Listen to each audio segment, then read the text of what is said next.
우리 옆에 있는 분과 인사할까요? 사랑합니다. 감사합니다. 당신을 축복합니다. 당신은 축복의 통로입니다. 바로 축복의 통로입니다. 자기 이름 밝히시고요. 시작. 축복의 통로입니다. 오늘 저와 여러분에게 주시는 하나님의 말씀은 사도행전 2장 1절에서 4절의 말씀으로 성령 충만한 사람들, 이러한 제목으로 하나님의 말씀을 전하겠습니다.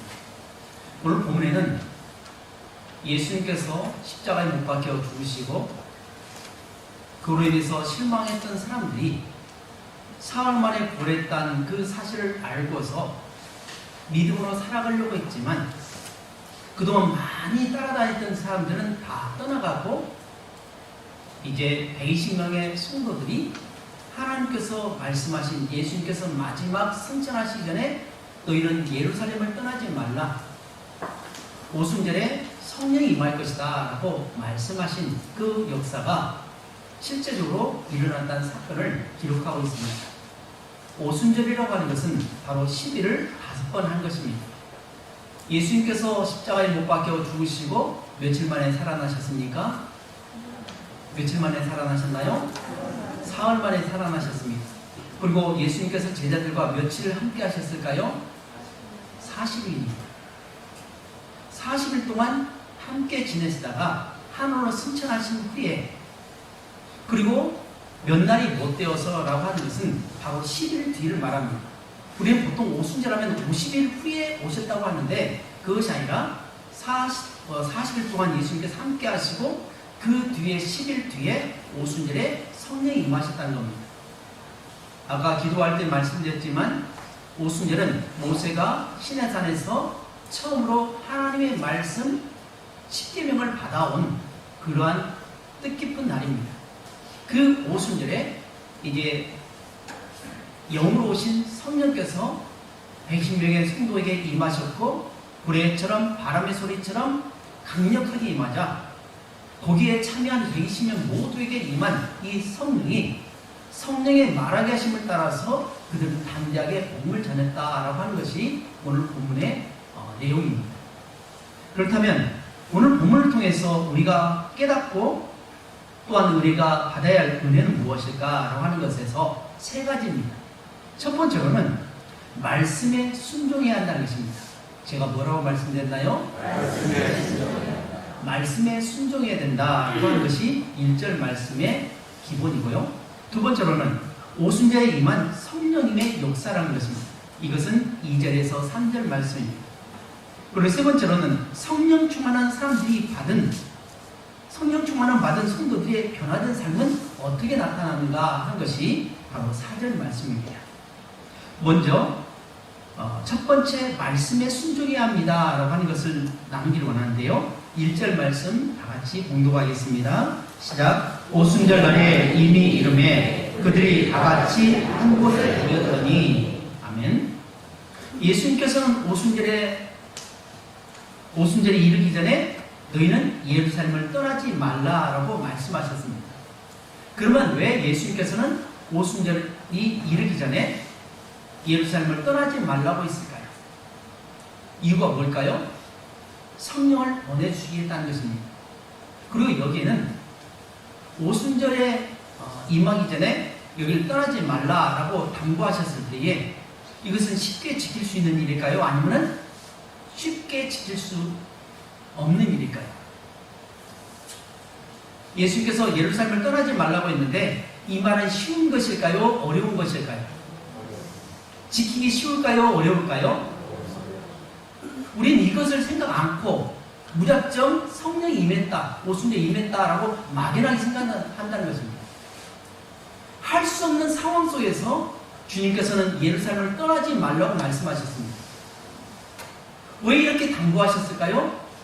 예수님께서 부활하셔서 나는 살아났다, 내가 말했던 것처럼 예언된 것처럼 사흘 만에 살아났다라고 분명히 제자들에게 말했지만 7 제자는 어떻게 했습니까? 각자 자기 본향으로 돌아가서 고기 잡는 일에 충실했습니다. 요한복음 21장에 보면 베드로를 비롯해서 7명의 제자들이 각자 고기를 잡으러 갔습니다. 한 곳에 가서 고기를 잡았는데 고기를 많이 잡았을까요? 아니, 고기를 한 마리도 못 잡았을까요? 예? 많이 잡았을까요? 한 마리도 못 잡았을까요? 둘 다 맞습니다. 한 마리도 못 잡았는데 예수님께서 깊은 데로 가서 그물을 내리라 라고 말씀하시고 순종하자 어떻게 합니까? 많은 물고기 잡았습니다. 그러니까 한 마리를 잡지 못했다도 정답, 또 많은 물고기 잡았다라도 정답입니다. 그러나 핵심은 많은 물고기를 잡았는데 그것은 제자들이 능력으로 받은 것입니까? 아니면 예수님의 말씀에 순종했을 때 받은 겁니까? 이게 중요하다는 겁니다. 누구의 말씀을 따라 살아가서 성공하느냐가 중요합니다. 세상에 많은 사람들이 성공을 바랍니다. 돈을 많이 벌기 원합니다. 건강하게 원합니다. 잘 되길 바랍니다. 근데 모두 다 자기의 능력을 믿고 자기의 지식을 믿고 자기의 계획을 믿고 전적으로 자기만 의지한다는 겁니다. 자기 중심적인 신앙생활 속에서 승리하는 인생은 사실 승리한 것이 아니라 실패한 것입니다. 패한 것입니다. 우리 신앙인들은 철저하게 하나님의 말씀 따라 살아가는 것입니다. 하나님께서 말씀하시면 그 말씀대로 순종하는 것입니다. 아브라함을 부르셨을 때 너는 본토 친척 아비 집을 떠나서 내가 지시할 땅으로 가라. 어디로 가라고 말씀하신 것이 아니라 내가 지시할 땅으로 앞으로 내가 어떻게 말할 것인지 거기에 따라서 가라고 말씀하셨다는 겁니다. 철저하게 신앙에는 내 중심이 아닙니다. 내 계획이 아닙니다. 내가 원하는 방향대로 가는 것이 아닙니다. 철저하게 하나님께서 말씀하시면 한 걸음 한 걸음 비록 이 눈에 아무 증거 안 보여도 내 눈에 어떤 것이 안 보인다 할지라도 말씀에 의지해서 나가는 것이 신앙생활이라는 겁니다. 다시 본문으로 돌아와서 예수님께서 승천하시기 때에 마지막으로 하신 말씀입니다.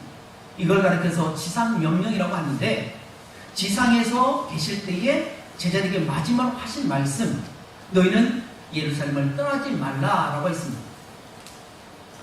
예수님께서 떠나지 말라고 했을 때 제자들이 이것에 대해서 아멘 했을까요? 아니면 노멘 했을까요? 아멘이라고 할까요? 노멘이라고 할까요? 아멘이라고 했겠죠. 그러니까 배심이 뭐였겠죠? 말씀을 믿고 뭐였습니다. 근데 지금 그 상황이 어떤 상황이냐? 예수님께서 계셨을 때는 아무도 예수님의 무리를 건들지 못했습니다. 예수님이 대장으로 계셨을 때는 아무도 그들을 공격하거나 그들을 어떻게 해야 할 수가 없었습니다. 왜냐하면 예수님께서 가시는 곳마다 기적이 일어났고 수많은 사람들이 변화가 일어났습니다. 예수님을 호응하는 사람들이 많이 일어났습니다. 그런데 이제 예수님이 계시지 않습니다. 그리고 십자가형 가장 그가 무도한 그러한 죄인이 받는 그 형틀을 예수님께서 받고 비참하게 죽으셨습니다. 그저 그동안 모였던 사람들이 하나둘 흩어지고 몇 사람 남지 않았습니다. 그렇게 수많은 사람들이 군중이 모였는데 예수님 주위에 많은 사람이 흩어져 살았습니다. 그리고 신실한 믿음의 사람들만 남게 되었는데 그때에 예수님께서 예루살렘을 떠나지 말고 성령 받기를 기도하라. 성령 받기를 위해서 간절히 기도하라 라고 말씀하셨습니다. 그때 그들은 어디에 모였을까요? 어디에 모여서 기도했을까요? 동산교회 와서 기도했을까요? 아니면 동산에 가서 기도했을까요? 예? 마가의 달방. 마가의 달방. 마가 요한의 그 집에 모여서 간절히 기도했습니다. 그럼 창문을 활짝 열어놓고 기도했을까요? 문을 활짝 열어놓고 기도했을까요? 아니면 문을 꽉꽉 담고 기도했을까요? 예? 문을 살그머니 닫았을까요? 꽉 닫았을까요? 꽉 닫았습니다. 왜요? 그들은 소리를 질러서 기도했을까요? 아니면 소곤소곤 기도했을까요? 예? 조용히 옆 사람 듣지 못하게 나만 알 수 있도록 조용히 기도했을까요? 묵상 기도했을까요? 아니면 소리 내면서 주여! 하고 그렇게 기도했을까요? 예? 어떻게 기도했을까요? 제가 잘 못 들었어요. 뭐라고요? 소리 내서 기도했습니다. 왜 이걸 질문하냐면 당시의 시대적 상황이 어떠했는지를 말하기 위해서 제가 여러분에게 질문한 겁니다.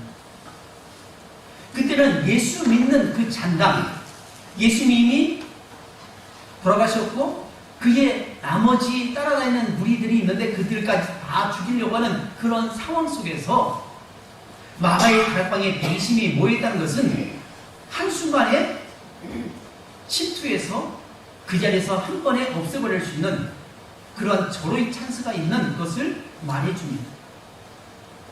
조용히 기도하면 아무도 모를 것입니다. 그런데 소리를 내어서 합심해서 기도한다는 것은 우리 여기 있다. 우리를 잡아가라.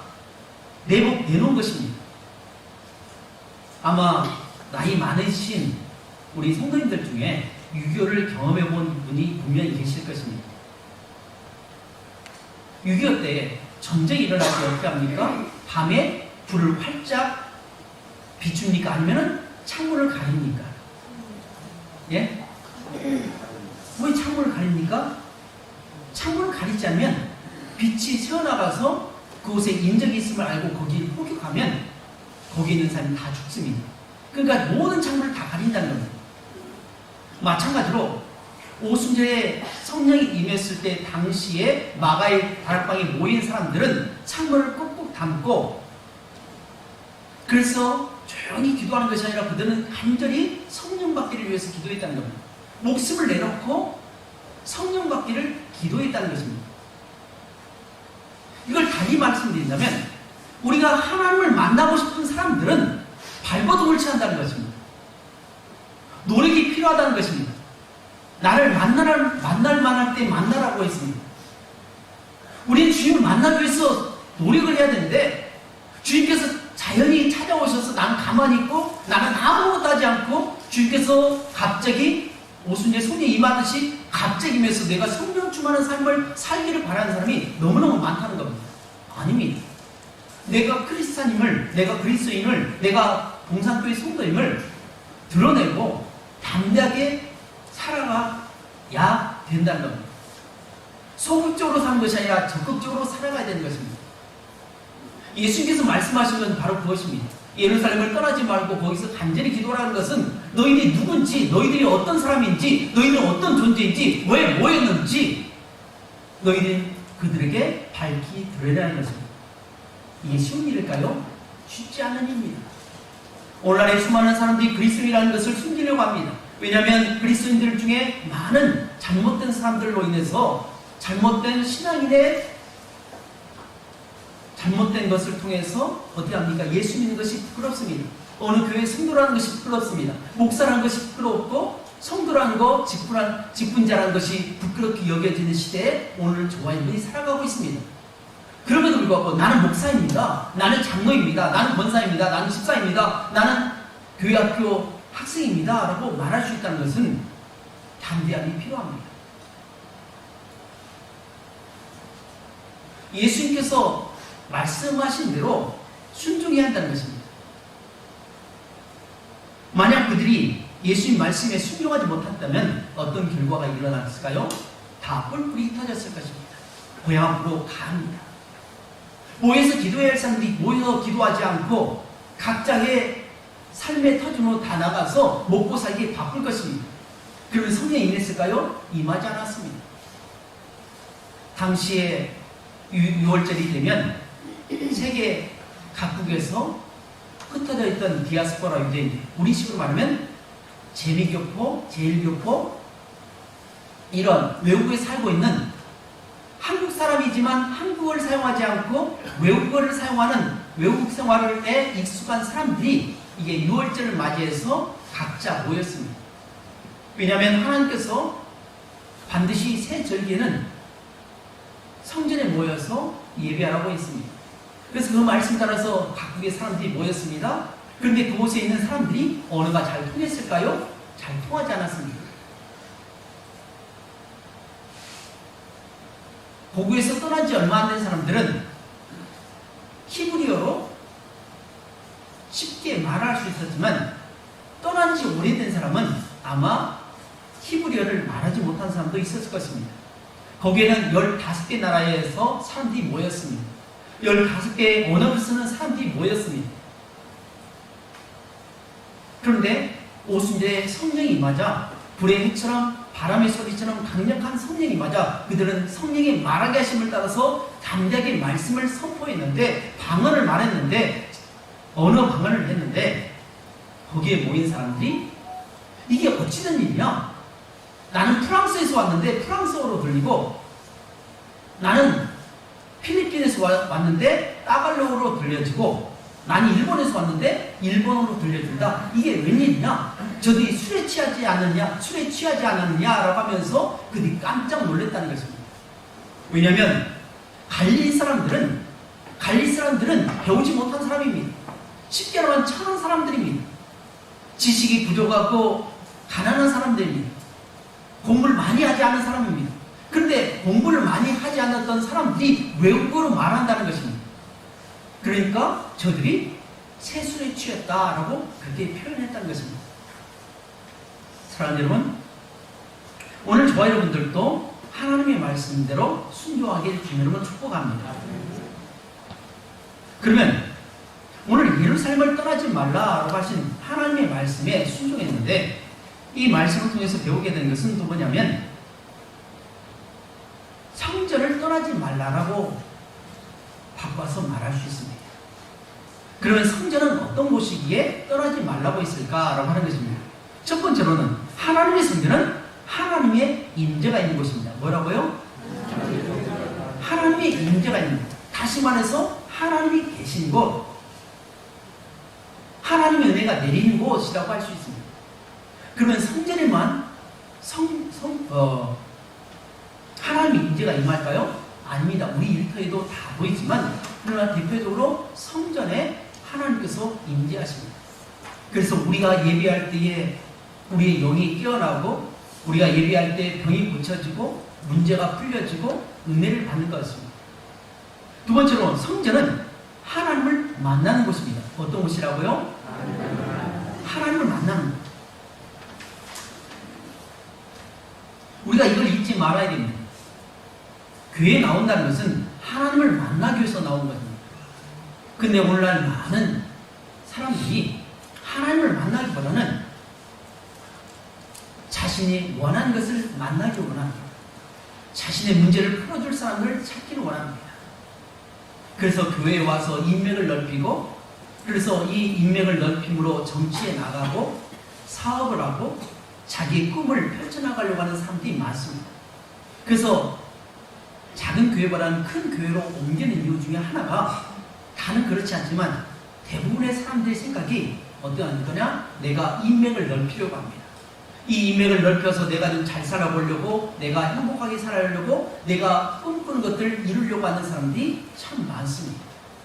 무엇이 잘못됐습니까? 본질이 잘못됐습니다. 성전은 교회는 하나님을 만나는 곳입니다.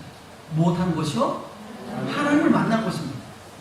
그래서 우리는 예배할 때에 하나님을 만나도록 우리의 마음과 뜻을 다해야 합니다. 왜 예배 전에 여러분에게 조혜린 씨를 비롯해서 또 여러 가지 성경에 관한 이야기를 틀어볼까요? 이유가 있습니다. 그냥 시간 때우기 식으로 그냥 무료하니까 그 시간을 좀 의미 있게 보내려고 이걸 틀어놓는 이유가 아닙니다. 어떻게 하면 여러분의 마음을 열기 위해서 노력하기 위해서 이걸 틀어놓은 것입니다. 말씀을 듣기 전에 우리가 일주일 동안 생활하면서 얼마나 많은 간파한 삶 속에 살았습니까? 우리가 사는 인생은 정말 전쟁터와 같습니다. 오랫동안 비가 오지 않아서 그것으로 인해서 우리 마음이 삭막해 있습니다. 하나님을 원망하는 그런 마음도 있습니다. 하나님은 왜 비를 내리지 않고 이렇게 가뭄이 계속될 것인가에 대한 하나님에 대한 서운함도 있습니다. 사람들과의 갈등도 있습니다. 다툼도 있습니다. 미워하는 마음도 있습니다. 시기 질투가 있습니다. 이렇게 각자 흩어져 있는 각자 강팍해지고 말라버린 우리의 신앙 가운데 하나님의 말씀을 한 시간 안에 말씀을 듣고 그 말씀대로 우리가 변화하기는 쉽지 않습니다. 봄이 되면 기회를 가지고 땅을 기경합니다. 이유가 뭘까요? 단단하게 굳어진 그 땅에 씨앗을 뿌리면 쉽게 뿌리를 내리지 못하고 열매를 맺지 못합니다. 그래서 땅을 갈아엎고 그곳에 거름을 주고 물을 대고 그래가지고 거기 서서 충분히 싹이 자랄 수 있는 환경을 만들기 위해서 그런 겁니다. 마찬가지로 예배 전에 우리 장로님 찬양을 인도하고 또 여러 가지 이야기를 영상을 통해서 틀어놓은 이유는 바로 여러분의 마음을 열기 위함입니다. 열린 마음 가운데 하나님의 말씀이 선포되고 그 은혜로 말미암아 여러분이 새로운 삶을 살도록 하기 위한 방법 중에 하나이기 때문에 여러분들이 할 수만 있으면 옆 사람과 대화하는 것도 좀 중단하시고 앞에 있는 영상에서 뭘 말씀하시는가, 하나님께서 무엇을 말씀하지 원하시는가에 대한 집중해야 됩니다. 그래서 옆 사람이 방해되지 않도록 조용조용히 이야기하고, 혹시나 얘기할 것 있으면 밖에 나가서 잠시 얘기하고 들어오시고, 전화할 때도 밖에 나가서 전화하시고, 옆 사람이 예배를 드릴 수 있는데 최대한 배려를 하는 것이 우리의 소임입니다. 성전은 하나님을 만난 곳입니다. 여기에 수천만 명이 모였다 할지라도 그곳에서 하나님을 만나지 못했다면 그 예배는 실패한 겁니다. 예배에 성공해야 됩니다. 예배에 성공하지 못한다면 우리 인생은 실패한 것입니다. 왜요? 하나님으로부터 모든 것이 오기 때문에 그렇다는 거죠.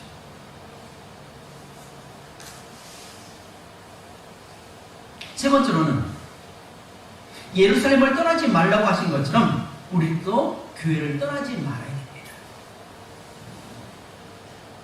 2년이 넘게 코로나가 계속해서 발병하고 있습니다.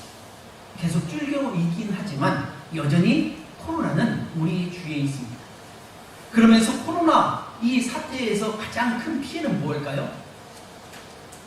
여러분은 코로나로 인해서 기독교인에게 가장 큰 피해를 주었는데 그것은 무엇이라고 생각하십니까? 혹시 여기에 대해서 생각해 보신 적 있습니까? 교회 재정이 줄었다. 교회 규모가 줄었다. 이런 걸까요? 아닙니다. 흩어지게 만들었습니다. 코로나로 인해서 서로 그동안 만나서 악수하고 품고 또 같이 음식을 나누면서 하나님 앞에 즐거운 그러한 예배를 드렸던 성도되었다면 옆 사람을 두려워합니다. 혹시 저 사람 때문에 내가 코로나 걸리지 않을까?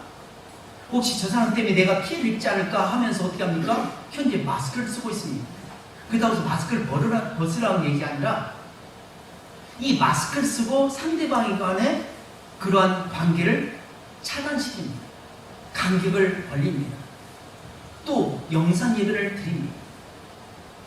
코로나가 맞춰지고 있는, 종식되고 있는 이 순간에도 교회의 30% 정도가 다 교회를 떠났다고 하는 이야기가 들립니다. 이것은 큰 교회건 작은 교회건 할 것 없이 많은 교회에서 이런 피해를 보고 있습니다. 이 코로나로 인해서 진정성 있는 신앙인, 어떤 사람이 진짜 크리스찬인지를 보여준 것을 말해줍니다. 코로나를 통해서 더 하나님께 가까이 하는 사람이 있는가 하면 코로나를 통해서 하나님과 멀어져버린 사람이 너무너무 많습니다. 왜요? 성전을 통해서 하나님을 만나기를 원하기보다는 자기가 원하는 것을, 자기가 바라는 것을 추구했기 때문에 그렇다는 겁니다. 보이지 않는 하나님을 만나기보다는 눈에 보이는 이익을 쫓아서 살아갔던 사람들은 다 뿔뿔이 흩어졌습니다. 그래서 예수님께서는 예루살렘을 떠나지 말라라고 말씀하신 것입니다. 예수님의 제자들마저도 고기잡으로 떠났다는 것을 우리는 잘 알고 있습니다. 그 결과 그들은 아무것도 할 수 없는 것을 알게 되었고 다시 모여서 그들은 간절히 성령 받기를 위해서 기도했고 그들은 변화된 삶을 살았다는 것입니다. 사랑하는 여러분, 여러분의 삶 가운데 아무리 힘든 일이 있고 어려운 일이 있다 할지라도 성령을 떠난 일이 없기를 주님의 이름으로 축복합니다. 주님을 붙들기를 원합니다. 말씀을 붙들기 원합니다. 이것만이 우리가 살 길입니다. 두 번째로는 오순절에 임재하신 성령의 역사입니다. 우리 다 같이 2절, 3절 말씀 함께 공독하도록 하겠습니다. 시작. 호련히 하늘로부터 급하고 강한 바람 같은 소리가 있어 그들의 앞에 달라지는 것들이 그들에게 보여 각 사람 위에 하나씩 임하여 있더니. 아멘. 제가 아까 말씀드릴 때에 120명의 성도들이 모였는데 거기서 기도할 때 어떻게 합니까? 문을 닫았습니까? 열었습니까?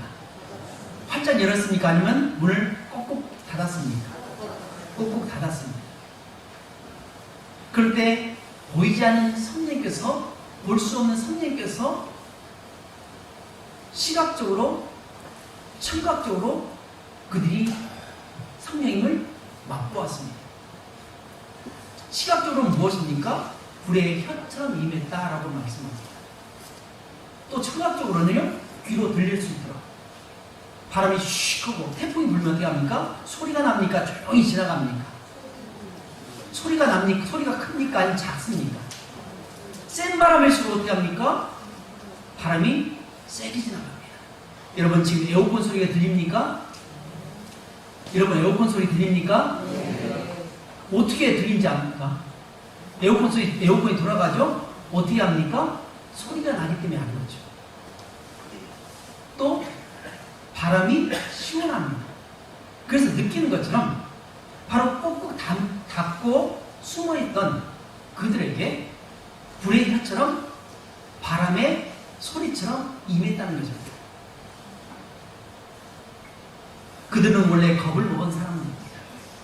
비록 예수님을 잘 믿는 사람이지만 그들이 목숨의 위태함을 가지고 살아가는 사람들입니다.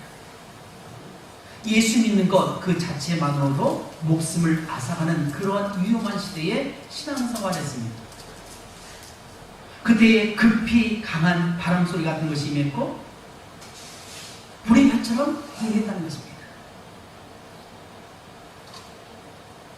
오늘 이 시간에도 여러분에게 이러한 성령의 역사 있기를 주며 여러분을 축복합니다. 여러분 가슴에 성령이 임하기를 주며 여러분 축복합니다. 성령님은 우리를 떠나지 않는다고 말씀하셨습니다.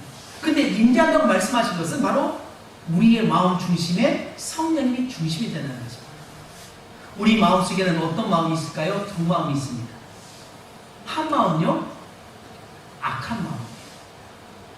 또 한 마음은요, 착한 마음입니다.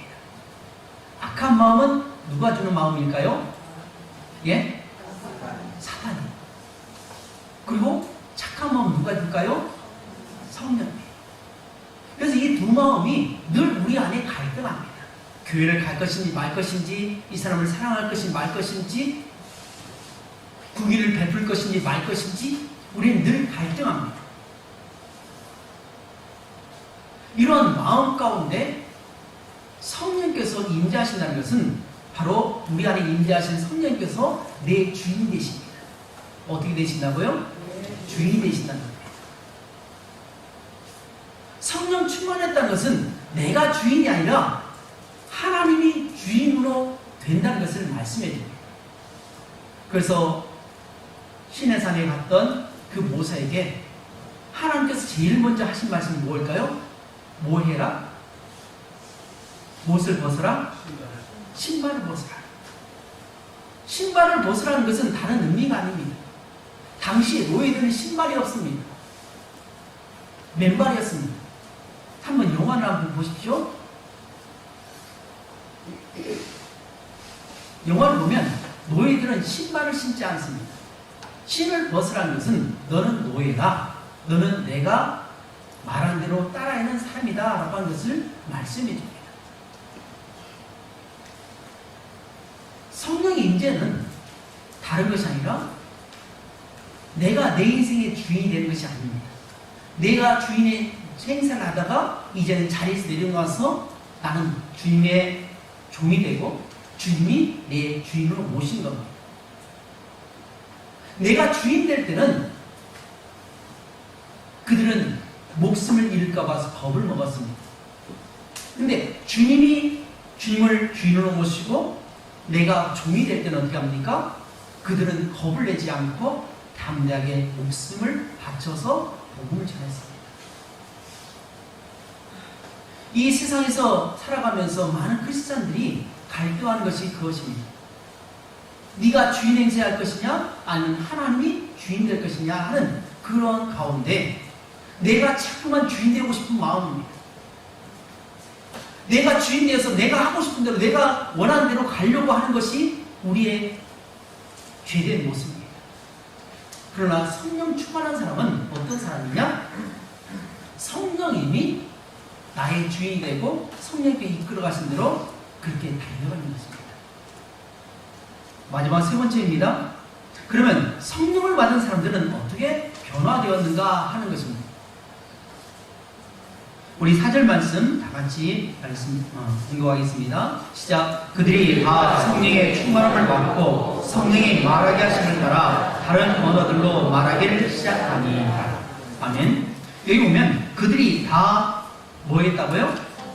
성령의 충만함을 받았다라고 했습니다. 또 그 다음에 일어난 것이 뭡니까? 성령의 충만함을 받으니까 성령이 말하게 하심을 따라서 다른 언어들로 말하기를 시작합니다. 우리는 여기서 가끔 착각합니다. 일반 방언을 말합니다. 방언은 저도 방언을 하지만 방언하는 사람들은 내가 원하는 식으로 방언을 하지 않습니다. 갑자기 혀가 돌아갑니다. 내가 전혀 알 수 없는 그런 언어들로 말합니다. 내 의지와는 전혀 다른 모습으로 살아갑니다. 이걸 말하는 것이 아니라는 겁니다. 여기서 말하는 것은 아까도 말씀드렸듯이 15개국에서 왔던 그러한 디아스포라 유대인들이 알아들 수 있는 그들의 방언으로 말하는 거죠. 그들의 언어로 말하는 것입니다. 영어, 일본어, 한국어, 그 다음에 따갈로어 이런 식으로 각 지역의 사람으로 방언을 말했다는 거죠. 그들이 언어를 배웠을까요? 아닙니다. 배운 적이 없습니다. 그렇지만 성령이 말하게 하심을 따라서 그들이 말했다고 하는 것은 이렇게 다른 언어로 말했던 것만을 말하지 않습니다. 이것은 하나의 현상을 말하고 있는 것이지 각 언어로 말했다라고 하는 것이 아니라 중요한 것은 주님은 살아나셨다. 주님은 부활하셨다. 너희들이 십자가에 못 박아서 죽게 만들었던 그 예수께서 다시 살아나셨다. 그래서 주 예수를 믿어야 된다. 예수 믿으면 구원을 받는다라고 하는 것을 복음을 전했다는 것입니다. 처음에는 어떻게 했습니까? 그들이 모였지만 겁을 내면서 기도했습니다. 그러나 성령 받고는 어떻게 합니까? 그들이 완전히 변해서 이젠 자기 목숨을 아끼지 않고 담대하게 복음을 전했다는 겁니다. 만약 예수 그리스도의 복음을 전한 사람은 다 잡아서 죽입니다. 화형을 시킵니다. 가죽을 벗깁니다. 사지를 찢겨 죽입니다.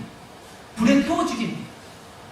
이러한 일들이 비일비재했는데 그들이 이제 목숨을 아끼지 않고 담대히 말했다는 것은 변화된 삶을 말하고 있다는 것입니다.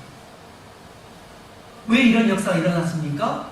성령께서 주인 행세하시니까 주인으로 바로 서니까 이런 일이 일어납니다. 다시 우리 삶으로 돌아와서 내가 주인 되려고 하면 갈등이 일어납니다. 내가 주인으로 가면 다툼이 일어납니다. 내가 주인으로 가면 자꾸 말썽이 일어납니다. 혹시 내 삶에 말썽이 일어나고 문제가 생겼다고 하면 내 삶을 다시 한번 돌아보시길 주님은 축복합니다. 물론 그렇지 않는 이유도 있지만 많은 경우는 바로 내가 주인 되려고 하기 때문에 그렇다는 거죠. 그러나 성령께서 주인 되신 순간 어떻게 합니까? 그들은 성령의 말하게 하심을 따라라고 했습니다. 누구의 말하게 하심을 따라서요? 성령이 말하게 하심을 따라서 바로 하나님께서 원하신 바대로 살았다는 것입니다.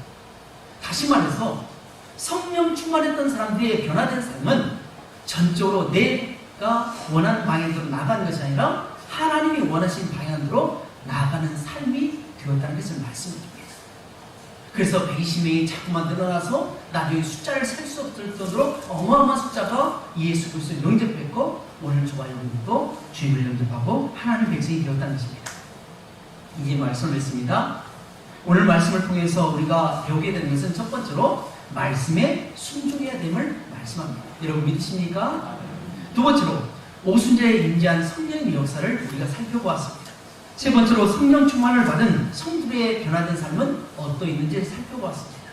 이것을 그냥 지식적으로만 아는 것이 아니라 우리 삶에 적용함으로 이번 한 주간도 성령 충만한 가운데 성령의 말하게 시험을 따라서 말씀하고 승리하시는 우리 모든 성도들 되시길 주님으로 축복합니다. 기도하겠습니다.